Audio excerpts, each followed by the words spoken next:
கோலியாத்து யுத்தத்துக்காக ஆரவாரத்தில் இருக்கிறான். அங்க எத்தனையோ பலசாலிகள் நிற்கிறார்கள். எல்லா இஸ்ரவேலரை காட்டிலும் உயரத்திலே பெரிய சவுல் அங்கே இருக்கிறார். அவன் கையிலே பட்டயம் இருக்கிறது. அவனுக்கு நல்ல யுத்த அனுபவங்கள் இருக்கிறது.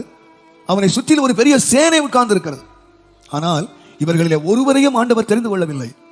இந்த கோலியாத்தை ஜெயம் எடுப்பதற்காக இந்த அனுபவஸ்தர்களையோ இந்த அறிவிலே சேரினவர்களையோ அல்லது நல்ல பலசாலிகளையோ அவர் தெரிந்து கொள்ளவே இல்லை. எங்கேயோ அற்பமாய் எண்ணப்பட்ட ஒரு மனிதனை ஆண்டவர் கொண்டு வந்தார்.